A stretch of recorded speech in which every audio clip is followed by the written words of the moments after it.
Apocalypse 17,5, et sur son front était écrit un nom. Mystère, Babylone la grande, la mère des prostituées et des abominations de la terre. Le Nouveau Catéchisme universel déclare que toute la liturgie de son Église est un mystère et que son but soit d'initier les âmes dans ce mystère. Cette mère en a mis plusieurs au monde. Elle pourvoit et prend soin de bien éduquer ses enfants et de leur transmettre leur même valeur qu'elle, c'est-à-dire l'immoralité. Elle est, selon la définition en grec du mot prostituée, dans le verset, Rome, le siège principal de l'idolâtrie. Le mot Babylone se doit, quant à lui, d'être expliqué en détail, car c'est le nom que Dieu a choisi de lui donner. Les noms personnels sont déterminants pour une personne. Ève, par exemple, veut dire « qui donne la vie et l'aide ». Daniel, pour sa part, est « jugement de Dieu ». Le nom Babylone tire son origine de Babel, dans Genèse au chapitre 10. La tour de Babel a été le premier système religieux qui allait à l'encontre de la volonté de Dieu. Elle représentait l'accès au ciel par les œuvres. Elle a été le premier ordre mondial avec une religion et un gouvernement. Genèse 11,4. Et ils dirent, « Allons, bâtissons-nous une ville et une tour, dont le sommet puisse atteindre jusqu'au ciel, et faisons-nous un nom, de peur que nous ne soyons dispersés sur la surface de toute la terre. » Nimrod était l'arrière-petit-fils de Noé, et le nom de son père était Cush. Genèse 10, 8 à 10. Et Cush engendra Nimrod. Il commença à être puissant sur la terre. Il fut un puissant chasseur devant le Seigneur. C'est pourquoi on dit, comme Nimrod, le puissant chasseur devant le Seigneur. Et le commencement de son royaume fut Babel. Le mot devant, en hébreu, signifie contre. Le nom de Nimrod, lui, vient du mot rebelle. Ces lois décrétaient que les Babyloniens ne devaient pas considérer le Dieu de Noé comme leur dirigeant. Une des machinations de Nimrod pour garder les gens sous son gouvernement a été de construire une tour si gigantesque qu'elle exciterait la crainte et l'émerveillement de chacun. Puis, Dieu est intervenu. Il a vu que Babel était seulement le début des choses que les hommes essaieraient de faire. S'ils étaient incontrôlés, le monde serait détruit bien avant les 6000 ans alloués à Satan pour le contrôle de l'humanité. Et le Seigneur dit, « Voici, ce peuple est un, et ils ont tous un même langage. Et celui-ci, le peuple, ils commencent à faire, et maintenant rien ne les empêchera d'exécuter tout ce qu'ils ont imaginé faire. » Genèse 11,6. Avec les années, Nimrod a construit d'autres villes sur les plaines de Shinar, en Babylonie. Il a étendu son royaume en Assyrie. Les fils de Cush, son père et ses frères, ont voyagé dans les continents de l'Asie et de l'Europe, et même jusqu'en Égypte et en Éthiopie, dans le continent de l'Afrique. La femme de Nimrod, Sémiramis, appelée Easter, d'où vient le mot anglais Easter, pour Pâques en français. Elle est connue sous le nom d'Astarté dans la Bible. Étant à la fois Vénus et la Lune, elle est considérée tour à tour comme une déesse vierge et une déesse mère. Quand son mari est décédé, elle est prétendument devenue la dirigeante de son royaume. Mais étant donné que beaucoup de ses sujets croyaient que Nimrod n'était pas l'être divin qu'il revendiquait être, Sémiramis a eu peur de perdre le contrôle sur eux. Elle savait qu'elle devait penser à quelque chose qui semblerait être un grand miracle, quelque chose qui remplirait les gens de crainte et leur montrerait que Nimrod était vraiment un dieu. Quelque temps après la mort de Nimrod, Sémiramis a donné naissance à un bébé garçon. Son nom était Tammuz. Elle a propagé la nouvelle que le bébé n'avait pas de père humain, mais qu'il avait été conçu par un rayon magique de lumière du grand Dieu Soleil. On disait qu'il était venu pour restaurer le gouvernement de son père. Tammuz aurait été vu comme la résurrection de Nimrod, le Dieu Fils. Ézéchiel 8, 14 et 15. Puis, il me mena à l'entrée de la porte de la maison du Seigneur, qui est vers le nord, et voici, il y avait là des femmes assises pleurant Tammuz. Puis il me dit, « As-tu vu cela, ô fils d'homme? Tourne-toi encore, et tu verras de plus grandes abominations que celles-là. » Ce mensonge épouvantable était probablement difficile à croire pour certains. Néanmoins, la reine a réussi à garder le contrôle du royaume. De plus, par ses efforts, Sémiramis a commencé à être adorée comme une mère Dieu. Elle était aussi connue comme la Mère Vierge et la Reine du Ciel. Elle a été la première dirigeante religieuse du monde. Le culte qui l'a suivie était le culte de Cybèle, comme la déesse mère au Moyen-Orient. En Chine, ce fut le culte de la sainte Shigmu. En Inde, celui de Devaki, la déesse, et de Krishna son fils. À Éphèse, celui de Diane. Et Égypte avait son culte d'Isis, la mère, d'Horus, son fils, avec le père Osiris. Tout cela a vu le jour il y a plus de 4000 ans. Cela a été le début comme tel de diverses religions païennes, et son effet a été si grand au cours des siècles que même aujourd'hui, beaucoup de personnes adorent une reine du ciel, bien qu'il n'y ait jamais eu de telle personne. Satan a travaillé d'une façon si astucieuse que ces anciens symboles d'adoration des idoles, ces dates, ces coutumes, ces idées et ces traditions ont tous été mêlés dans la façon dont la plupart des personnes adorent aujourd'hui. Dieu nous dit dans les Écritures de ne pas apprendre les coutumes des adorateurs d'idoles. Beaucoup de dirigeants religieux nous disent qu'il serait païen de ne pas observer le 25 décembre comme un jour férié. Cette date a été célébrée par ces anciens païens comme le jour de la naissance de Tammuz, l'enfant de la mère du ciel, associé à Nimrod et au dieu soleil. Sémiramis et ses disciples ont soi-disant affirmé que durant la nuit du 25 décembre, un conifère a poussé d'une souche morte à Babylone et que Nimrod retournait secrètement à la même époque, à chaque année, pour laisser ses cadeaux sur l'arbre. Ça a été le commencement réel de ce qui est maintenant célébré comme Noël. Un autre temps observé par les festivals religieux mondiaux est celui de la naissance de Sémiramis ou Istar. Elle a faussement revendiqué d'avoir vécu comme un esprit avant le déluge et d'être descendue du ciel dans un œuf énorme déposé dans la rivière Euphrate. La déesse dans l'œuf d'Istar, que l'on associe à Easter, qui en français est Pâques, n'était personne d'autre que Sémiramis sous un autre nom. La Pâque de Lévitique 23 est une des 7 fêtes que Dieu veut que nous observions car elle représente le sacrifice de Jésus à la croix, tandis que le dimanche de Pâques est entièrement païen. Comme vous allez le constater, l'empereur romain Constantin a copié sur la première institution religieuse du monde.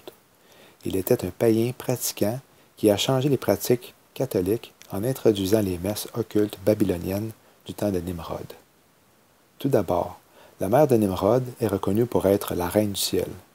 L'Église catholique reconnaît Marie pour être une madone qui représente la Vierge en majesté avec Jésus lorsqu'il était bébé.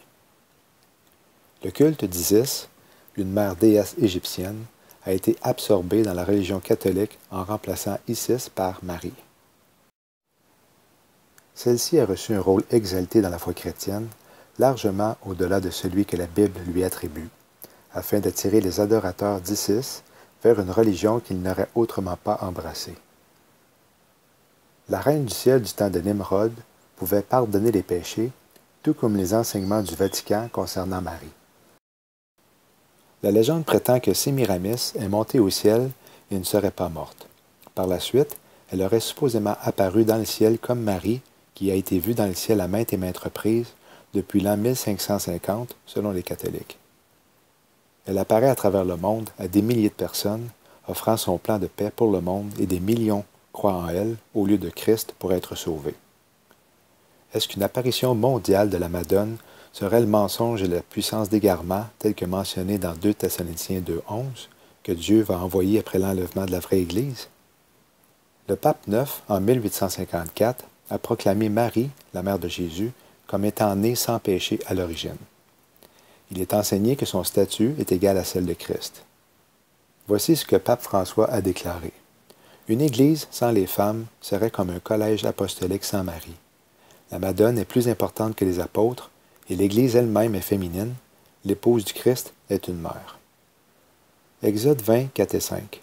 Tu ne te feras pas d'image taillée, ni aucune ressemblance de quoi que ce soit qui est dans le ciel en haut, ni ce qui est sur la terre en bas, ni ce qui est dans l'eau sous la terre.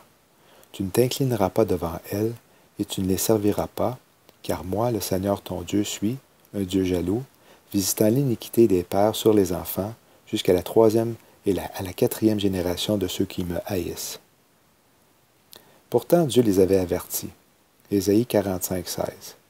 Ils auront honte et seront aussi tous confus. Ils s'en iront ensemble, avec confusion, les fabricants d'idoles.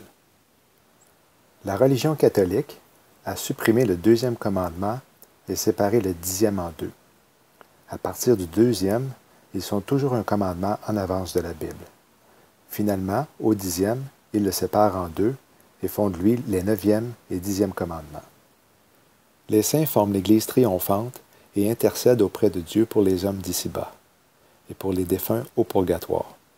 C'est la communion des saints.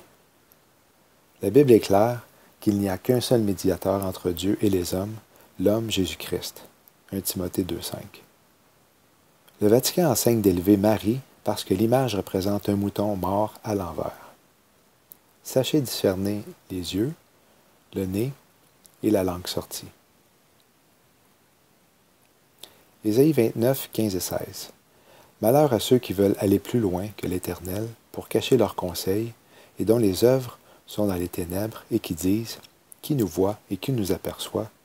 Ce que vous renversez ne sera-t-il pas réputé comme l'argile d'un potier? Même l'ouvrage dira-t-il de celui qui l'a fait, il ne m'a point fait, et la chose formée dira-t-elle de celui qui l'a formée, il n'y entendait rien? » Le rosaire est étroitement associé à la prière à Marie, une chaîne de 15 séries de petites perles délimitées par une grosse perle. Les extrémités de la chaîne sont reliées par une médaille avec une empreinte de Marie, à partir de laquelle prend une courte chaîne avec un crucifix à la fin. L'utilisation de compteurs de prière ou le rosaire est une coutume presque universelle dans les régions païennes. De Ninive jusqu'à l'Inde et la Chine, des perles ont été utilisées dans le cadre des cultes. Les catholiques offrent des prières, brûlent des bougies et ont des statues de Marie qui sont entrées directement à partir de leur homologue païen. Comme Sémiramis représentait la lune, un croissant de lune est observé au pied de Marie. Comme sur cette ancienne stèle funéraire, la lune est en dessous du soleil.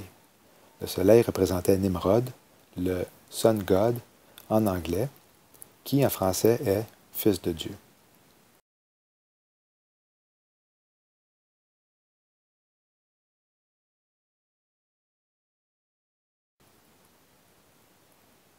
Voici une roche antique décrivant la roue solaire sur un autel assyro-babylonien. Que dire de cette représentation de Madonna tenant le symbole de la puissance de la fertilité solaire sur une peinture catholique romaine? Indiscutablement, la plus grosse roue solaire occulte sur Terre est située dans la cour de Saint-Pierre au Vatican à Rome. Observez qu'il y a une roue à l'intérieur d'une autre avec 8 rayons. Un symbole commun de l'énergie cosmique et de la puissance dans le paganisme. Sortant du centre est un obélisque, l'ancien symbole d'Osiris, phallique solaire du dieu d'Égypte. L'obélisque est d'origine égyptienne, et une simple vérification dans les ouvrages de référence permettra de vérifier que l'obélisque est une représentation de l'organe reproducteur en érection du dieu Soleil. Curieusement, ce chandail a la forme d'un obélisque. C'est la promotion d'un événement qui va se produire le 16 janvier avec comme hôte le pape François. Le O dans le mot Together ressemble à Ouroboros, qui est un serpent ou un dragon qui se mord la queue. La mythologie veut qu'il soit un symbole du temps cyclique et de la continuité de la vie. Plusieurs milliers de personnes vont se réunir au National Mall, qui est un parc ouvert au public du centre-ville de Washington, D.C., la capitale des États-Unis, où se trouve un obélisque de 555 pieds de hauteur qui, une fois converti, est 6660 pouces. Washington et le Vatican sont sur la même longueur d'onde. Tellement que les deux ont un obélisque faisant face à un dôme. Sans oublier la belle relation entre Obama et le pape. Le site officiel dit que cette journée sera la nouvelle génération qui ira ensemble se réunir alentour de Jésus dans l'union de la prière, de la louange et l'appel à un changement catalytique. La définition de ce mot va comme suit. Action d'un élément qui accélère ou ralentit une réaction chimique sans lui-même se modifier. Quelqu'un m'a fait remarquer que la date est en numérologie 777, qui nous rappelle la directrice générale du Fonds monétaire international, Christine Lagarde, qui avait tenu d'étranges propos faisant référence à la numérologie et le chiffre 7. Cette photo officielle de l'événement montre l'enregistrement visuel d'un sismogramme. l'instrument que l'on utilise pour les tremblements de terre.